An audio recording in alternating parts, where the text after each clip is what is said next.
segundos. Yo le agradezco mucho a Pedro Cárdenas, él es coordinador de protección en Artículo 19.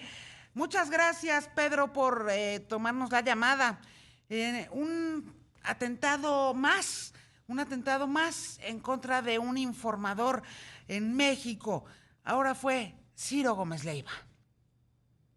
Es correcto, pues Yuriria, muchísimas gracias por el espacio. Efectivamente, estamos hablando de un caso más de violencia contra la prensa. Debemos recordar que nosotros, al menos el primer semestre de este año, documentamos que cada 14 horas se agrede o se ataca a un representante de periodista, de algún medio de comunicación o periodista independiente, ¿no? Entonces estamos hablando de una situación de violencia extrema en este país que desafortunadamente se continúa, ¿no? Estamos hablando de niveles de violencia que han existido ya 2 sexenios anteriores y que desafortunadamente en este sexenio lo seguimos viendo.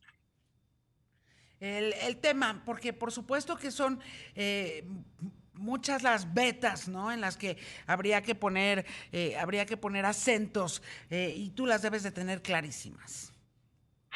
Claro, en México, ¿qué es lo que tenemos identificado, no? Vemos por un lado que 2 de cada 5 agresiones que tenemos documentadas vienen tal cual de personas funcionarias públicas. Es decir, el Estado mexicano en sus 3 niveles, municipal, estatal e incluso federal, es directamente responsable de agresiones contra la prensa, seguido de agresores en el ámbito privado y por supuesto también la delincuencia organizada, que aunque la delincuencia organizada se vea en un porcentaje menor, las agresiones por parte de la delincuencia son bastante críticas, ¿no? Estamos hablando de violencia letal, como los asesinatos, como privación de la libertad y por supuesto otros tipos de violencia física.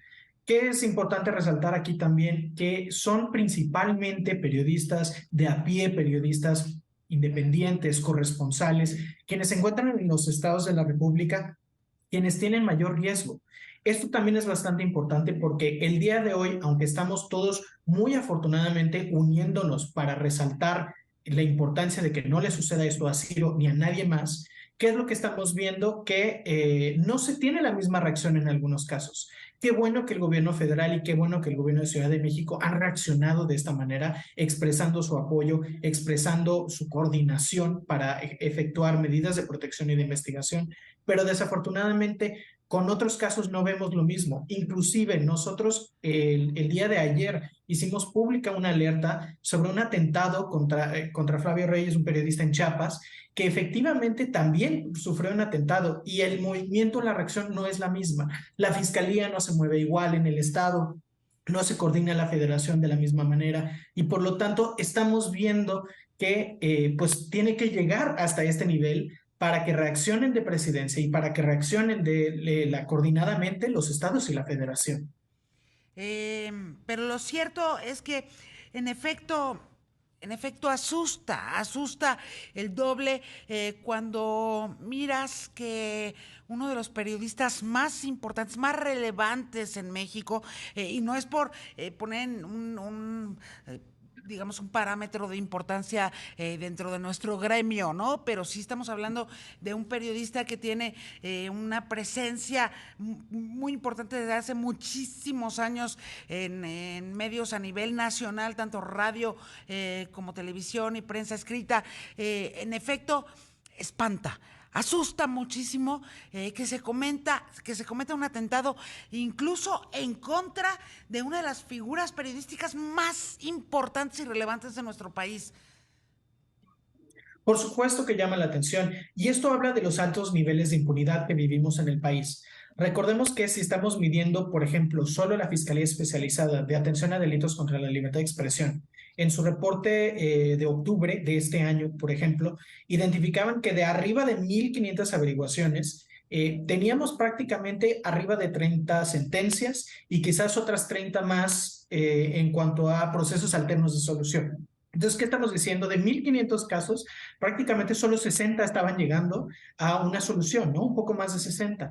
¿Qué nos dice esto? Que vivimos en un país donde la impunidad de la violencia contra la prensa es tan alta que agredir a alguien, ya sea en una comunidad, en una zona rural, ya sea en una ciudad pequeña o inclusive en la capital, estamos en un país con impunidad continua.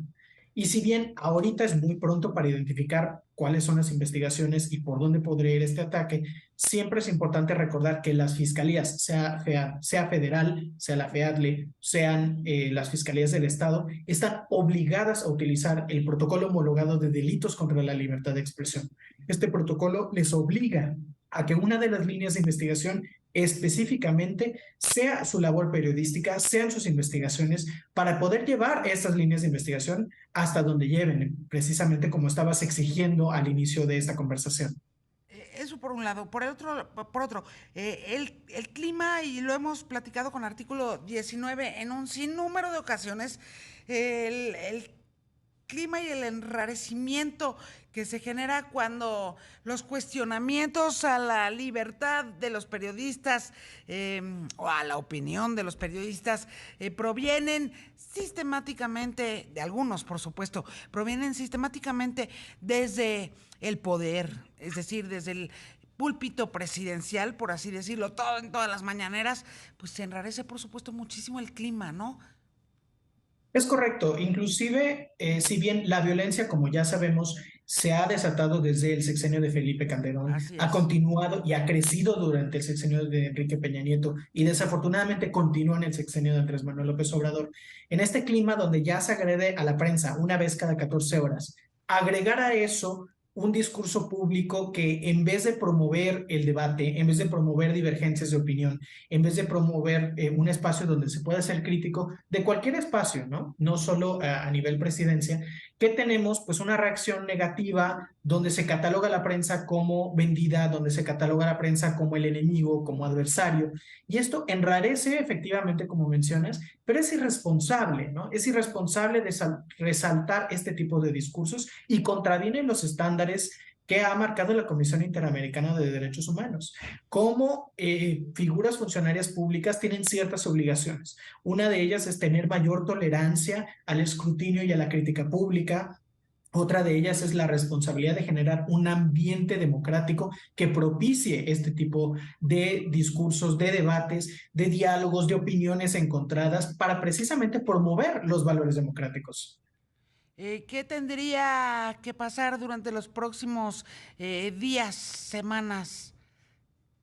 Lo que es necesario es generar una política pública integral de protección y de prevención contra violencia contra la prensa. Es importante no solo depender de autoridades reactivas, como es el mecanismo de protección, que reacciona dentro de sus capacidades para la protección de la prensa, pero generar una política preventiva, es decir, se tiene que capacitar a todos los partidos, se tiene que capacitar a las autoridades sobre derechos humanos, sobre libertad de expresión y sobre la labor que tienen para generar precisamente un discurso público, un discurso plural, donde se puedan tener divergentes puntos de vista sin que estos necesariamente sean caracterizados como un ataque.